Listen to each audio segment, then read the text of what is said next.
Muy buenas noches a todos, bienvenidos a Plan M. Unos minutos antes de las 9 de la noche, ya estamos en vivo hasta las 10 en esta noche de viernes, clásico de los viernes, noche de picada con periodistas. En un ratito vamos a estar dialogando con Eduardo Blaustein, con Carlitos Burgueño, con Daniel Fernández Canedo y con Gabriel Levinas y charlar dos temas fundamentalmente en esta noche.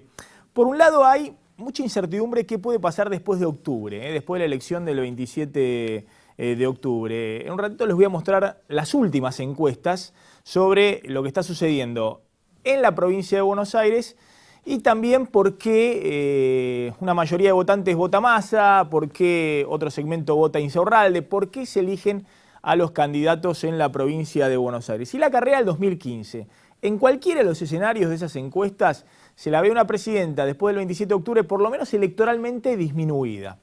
Y la pregunta que quiero ahora charlar con los colegas, porque es algo que está surcando un poco la discusión económica y política en las últimas semanas, tiene que ver con qué hace Cristina ante ese escenario. ¿Va a aplicar correcciones en la política económica que son evidentes, necesarias y que le están reclamando no solamente desde la oposición o los candidatos que se ven con aspiraciones para el 2015, desde Massa, Scioli, Cobos, Wiener, Macri, aquellos que creen que en el 2015 se pueden probar la banda presidencial y dicen si no se corrige ahora, dentro de 2 años el margen de acción de esta economía va a ser todavía más acotado. Sino también los propios intendentes y gobernadores del oficialismo que encolumnados con Cristina están muy enojados con Guillermo Moreno, con el secretario de Comercio, a quien adjudican un poco parte de los desaguisados de la política económica en los últimos tiempos y reconocen, por ahora en privado, el tema es si se lo plantearon o no a la presidenta, la necesidad de encarar la inflación, el cepo al dólar, ver cómo se sale en algún momento del cepo al dólar, qué hacemos con los déficits evidentes que hay en esta economía, el déficit fiscal, los problemas del déficit energético, qué se hace con el déficit turístico, es decir, todos los dólares que se van de esta economía, la caída de reservas, que hoy volvió a ser notoria. Todo ese combo, hay un sector político mayoritario que está viendo si Cristina va a encarar esa agenda a partir del 27 de octubre o se la patea y se la tira para el próximo, para el que viene, con todas las facturas incluidas en diciembre del 2015. Y después hay toda una discusión política. Y la discusión política es si Cristina apuesta a la gobernabilidad en los próximos 2 años y trata de construir un nuevo eje de poder con los gobernadores, tal vez con los intendentes, que en su mayoría en la provincia de Buenos Aires la respaldan, o si se vuelca más en una teoría de me están cercando por todos lados, me cerca el poder económico, una teoría más a lo de Lía.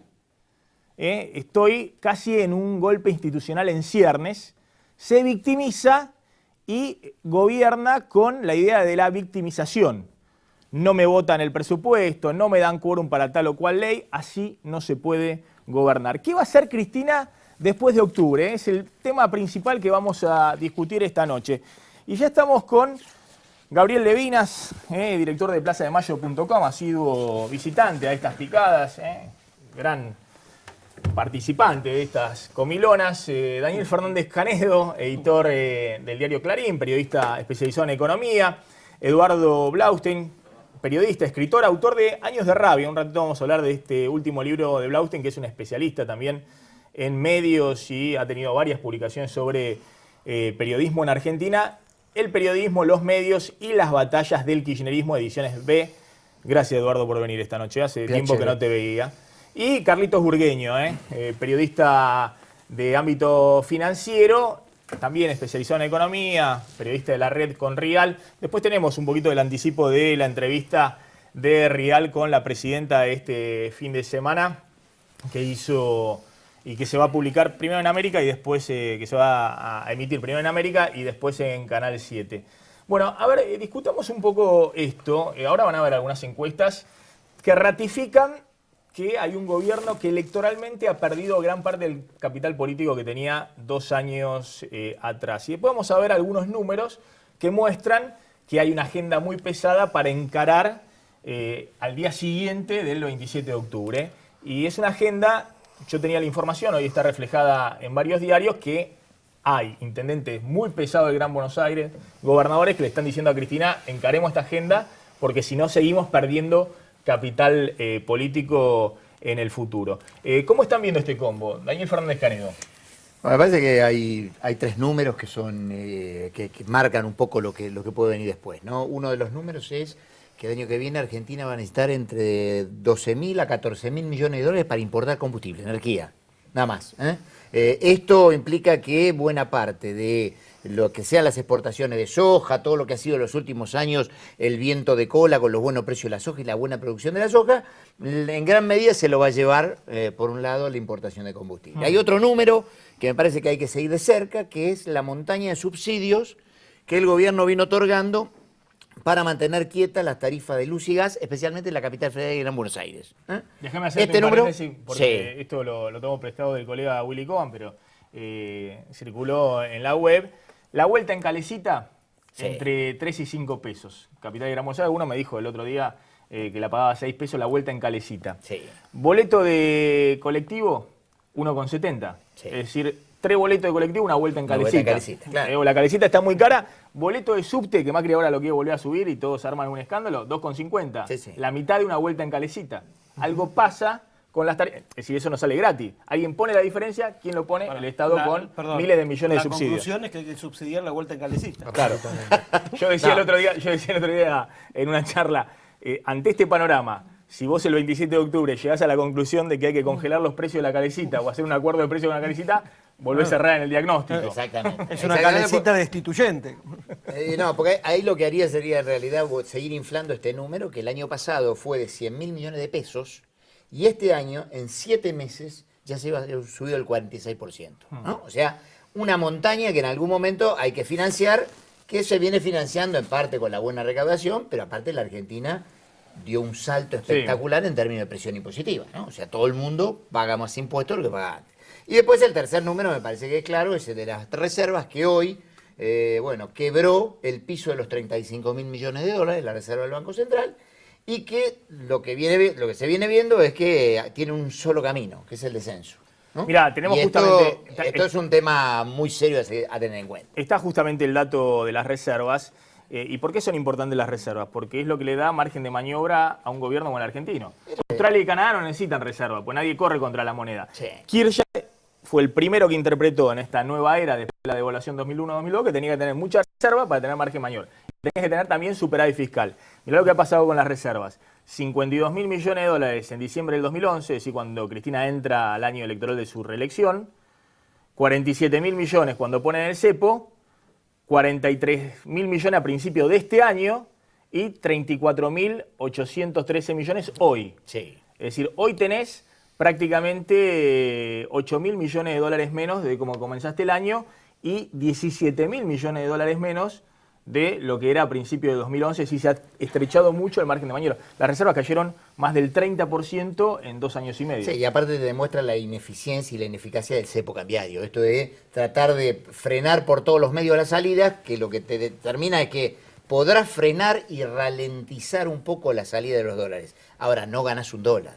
El problema que tenés no te entra un dólar. No entra un dólar, claro, no viene un dólar. Por ahí los que salen más lento, pero no viene ninguno. Ahora, en este escenario, por eso la pregunta es, evidentemente en este camino hay una dificultad que es, si se quiere, perder cada vez más margen de maniobra. ¿Cómo estás viendo, Blaustin, el tema político?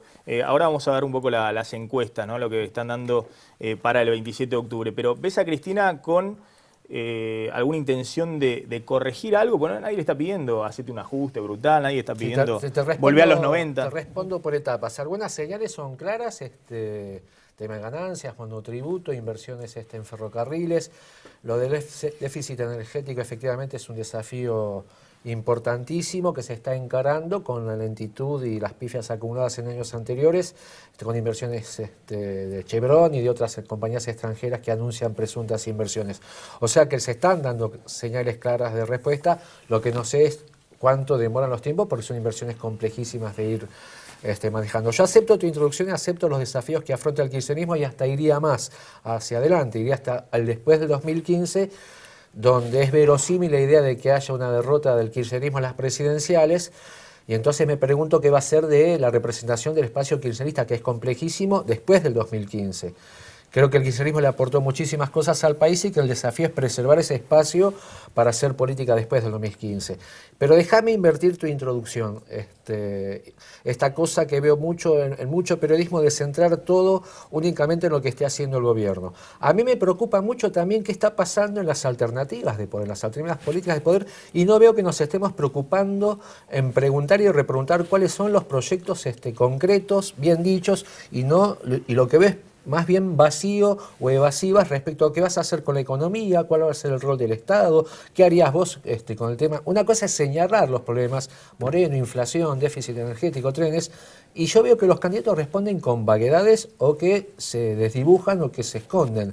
Y tenemos la experiencia tipo de la Rúa, para dar un ejemplo, de que ciertas amabilidades, ciertas suavidades y ciertos vacíos discursivos a la hora de gobernar después se te convierten en problemas graves o en mucho arrugue de barrera, digamos. A ver, vamos a mirar este informe en el cual se plantea justamente los reclamos dentro del arco del kirchnerismo para que Cristina cambie algunas cosas y cuál puede ser la actitud de Cristina. Falta un mes para la elección de octubre, pero el peronismo kirchnerista ya está pensando en el día después. Los intendentes del conurbano que mantienen su lealtad a la Casa Rosada exigen cambios para seguir acompañando. El mandamás de La Matanza, Fernando Espinosa, es uno de los que se lo pidió a la presidenta en persona. El hombre que gobierna el distrito más importante del país piensa que el oficialismo debe ocuparse de la inflación y desplazar al inamovible Guillermo Moreno. La mayoría de los caciques del Gran Buenos Aires lo respaldan. Dice que hace falta recortar subsidios para bajar la emisión de pesos y trabajar para desmontar gradualmente el cepo cambiario. El intendente Espinosa ya obtuvo su primera victoria. Fue uno de los que más insistió para que el kirchnerismo ponga la seguridad como prioridad en la campaña para las elecciones generales. Hasta el senador Miguel Ángel Pichetto, siempre disciplinado, consideró que algo hay que hacer con el dólar y dejó abierta la posibilidad de salir del cepo.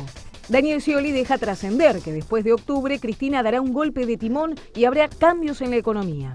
El gobernador bonaerense convocó a todos los mandatarios provinciales del PJ para el lunes próximo, con la intención de encolumnar al oficialismo. El peronismo kirchnerista espera que la presidenta encuentre la forma de reubicar a Moreno en un lugar más discreto, después del fracaso del CEDIN y el blanqueo de capitales. Hasta ahora, el secretario de Comercio sobrevivió a todo, las críticas de la oposición y 7 ministros de Economía de los Kirchner. Pero esta vez parece distinto. El reclamo viene de la columna vertebral del PJ y la suerte del gobierno es la que está en juego. Carlitos, ¿ves efectivamente que se puedan producir cambios? Es decir, que Cristina retome la agenda de la sintonía fina en diciembre del 2011. No. O sea, puede haber cambio de gabinete, no lo sé. Sí. Es una decisión de la presidenta, pero cambios radicales, o sea, otra política económica diferente a esta, no. Habrá una cuestión con el cepo. Te hago un adelanto de la entrevista por lo que sé, por lo que me contaron. Cuenta la presidenta en la entrevista a Jorge Rial, creo que por primera vez, sí, ella, ¿por qué puso el cepo?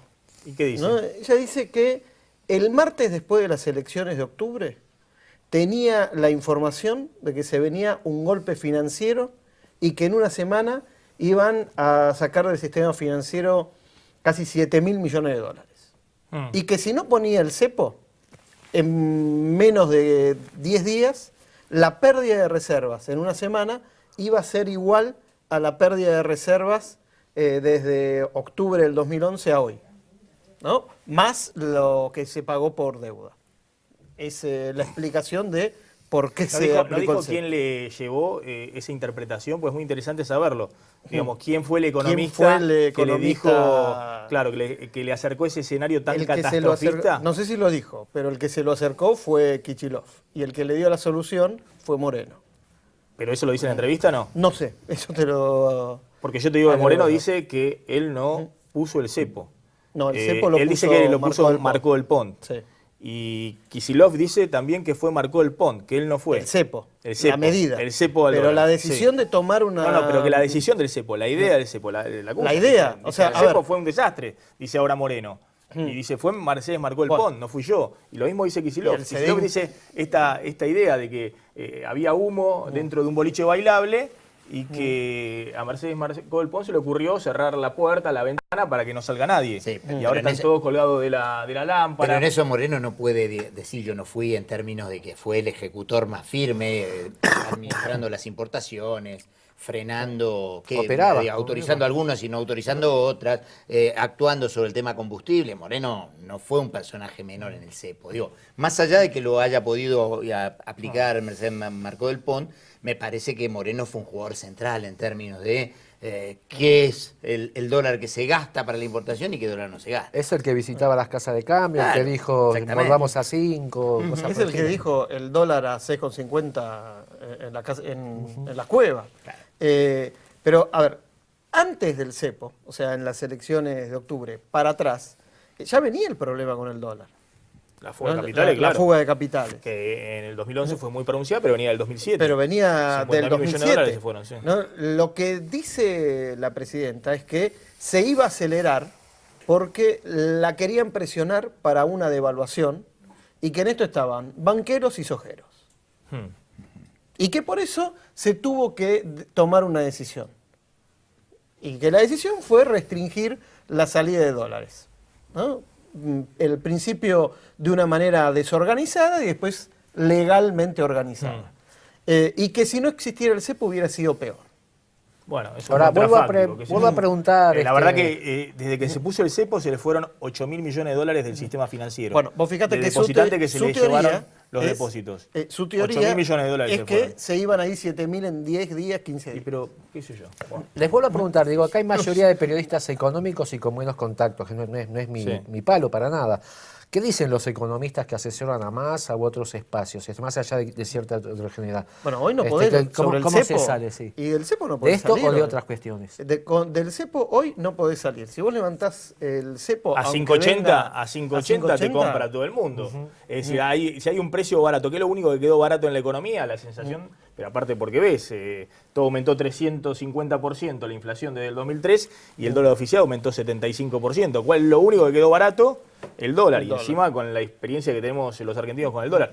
Me Pero bueno, parece que no podés salir de una vez y como única medida. En realidad del cepo podés empezar a salir y lo que necesitas es un plan económico nuevo que te vaya ordenando las variables y pausadamente comenzar a salir del Está bien, cepo. pero me están respondiendo ustedes individualmente como conocedores del tema. Lo que yo quisiera saber es qué dicen los asesores económicos, Mirá, de lo que Massa o di- de quien sea, Bueno, porque ese es el vacío que a mí me preocupa, digamos. No, bueno, me parece que en el caso de Massa está rodeado de economistas, está rodeado de Labaña, de Redrado, ¿Y pero de qué Miguel dicen? Peirano, ¿Qué que dicen? sí, que se Porque- puede levantar el cepo.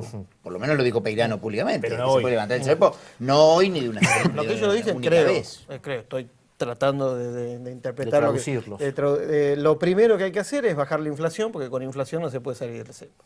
Y no se puede hacer ninguna otra política económica. Controlada la inflación, que es una cuestión de variables vinculadas a la confianza, controlado eso, se puede empezar a trabajar con el cepo, para levantar el cepo.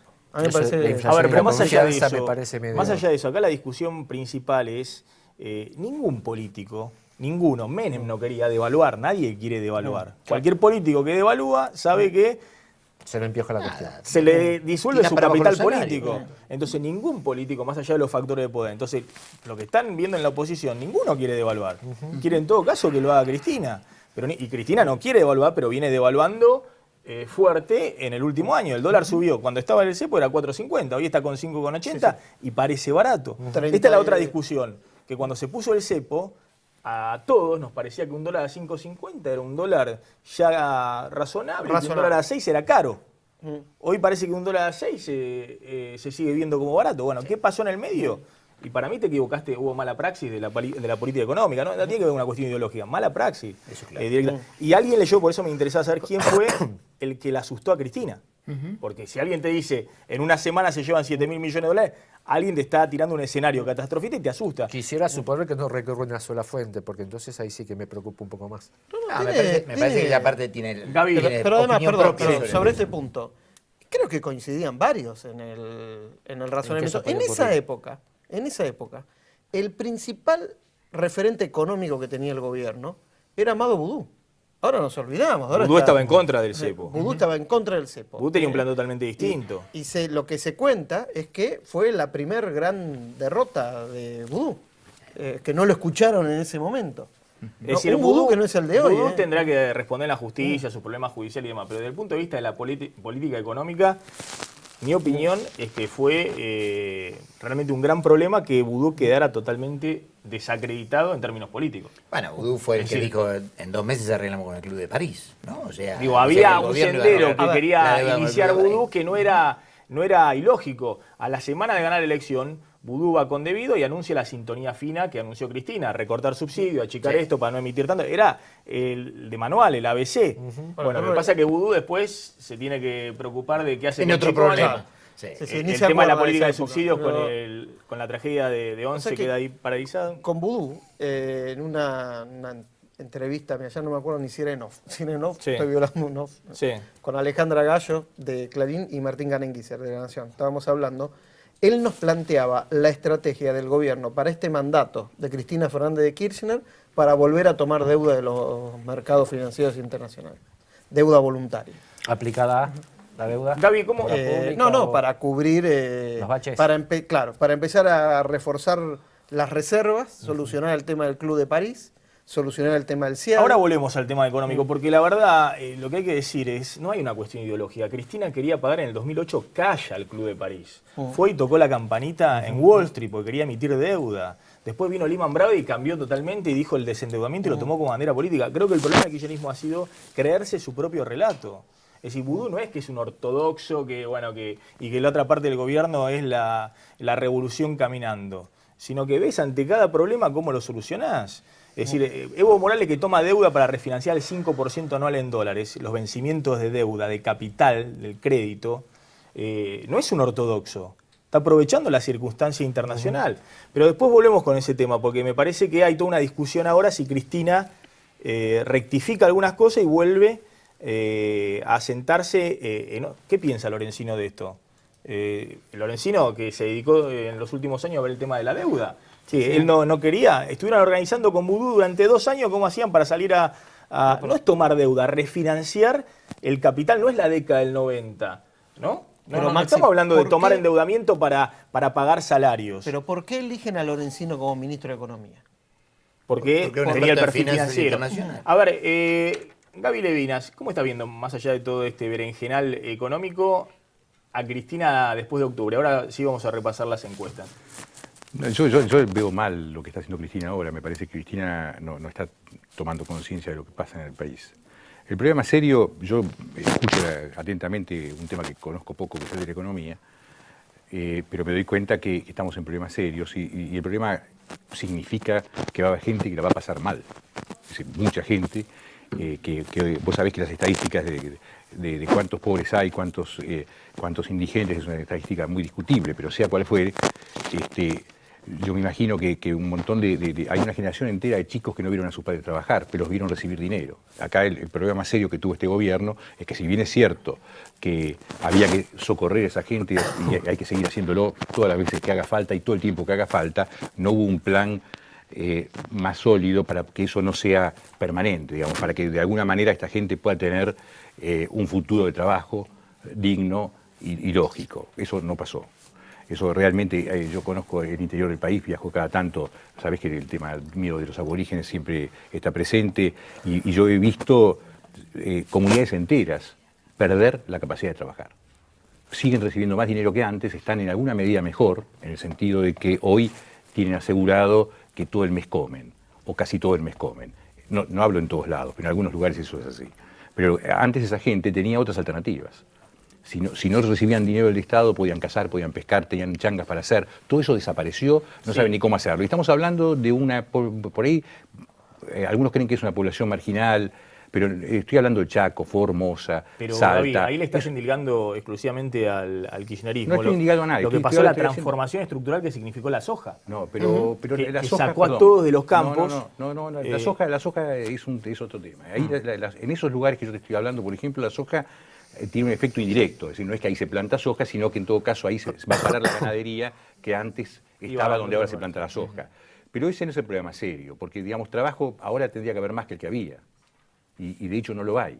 En todo el país hay más trabajo. No, pero en ese lugar, en esos lugares... Bueno, te digo el resto del país. Sí, sí. No sé, lo que pasa es que el asunto es qué es lo que se toma como hay trabajo. empleo. Este es un modelo que generó empleo. Y las economías regionales se reactivaron mucho. Sí, ahora están en problemas. Es cierto que hay más trabajo, pero lo que no tenemos que olvidar es que había un superávit de 15.000 millones de dólares por año. Había mucho más dinero, había mucho más para repartir, pero la realidad es que no hubo un esquema inteligente para convertir eso en trabajo real en estas economías. Me parece que es interesante lo que dice Gabriel, porque si bien se generaron muchos puestos de trabajo, la generación de 2003 a 2007 puestos de trabajo fue tremenda. Hoy tenés una Argentina en el cual, en lo que es el empleo en blanco, estás prácticamente en pleno empleo. Ahora, lo que es el empleo en negro, dejaste de generar trabajo hace mucho tiempo. Hace 2 o 3 años que se dejaste estancó. de generar hay un problema. Pero es un modelo que generó empleo y hoy la tasa de desempleo, creo que es el único dato que no es trucho del INDEC, es así, es bajo, es 7%. La tasa de desempleo. Bueno, lo que pasa es que cómo se hace esa tasa de desempleo también. Si vos tenés un trabajo... ese número, Gaby... Es la gran diferencia con los 90. Se cuestiona el número del INDEC, pero mejoró, no cabe ninguna duda. De todos modos, quiero decir que esta situación es muy endeble. Cuando se habla de bajar los subsidios y de ajustes, obviamente lo primero que va a tocar es eso. Y cuando toque eso, esto va a ser un problema muy serio, porque ¿cómo haces? Vos pensás que hay gente ahí que realmente, al día de hoy, no tiene agua. Hay gente que vive de la garrafa. La garrafa les cuesta 50 mangos, 45 mangos. Hay lugares donde la yerba cuesta el doble de lo que cuesta en una ciudad. Gaby, una pregunta, vos sí. que recorres esa parte. Obviamente que no niego la existencia de esas zonas geográficas acotadas con estos problemas que vos describís. Ahora, y más allá de los gobernadores que nos resultan en general un poquito antipáticos, ¿no había una inversión muy importante de infraestructura, obra pública? No, infraestructura no, la verdad, realmente no. Hubo, por ejemplo, mucha inversión en escuelas en zonas visibles, no en escuelas de frontera. Escuelas de frontera, prácticamente, escuelas rurales se ha hecho muy poco. Se ha hecho sí en las ciudades o en pequeños pueblos, o en pueblos medianos, pero no en pueblos chicos. Carreteras en algunas provincias se han hecho, en otras no se han hecho nada. En Formosa se ha terminado el 81, que hace años que no se terminaba, pero fuera de eso la infraestructura básica que se ha hecho en Formosa es suntuaria, es enorme. Esa enorme, digamos, escollera que se hizo. La realidad es que no hubo... Estamos funcionando con un coche del año 60, al cual no se le ha cambiado ni siquiera un cable. Esta es la verdad.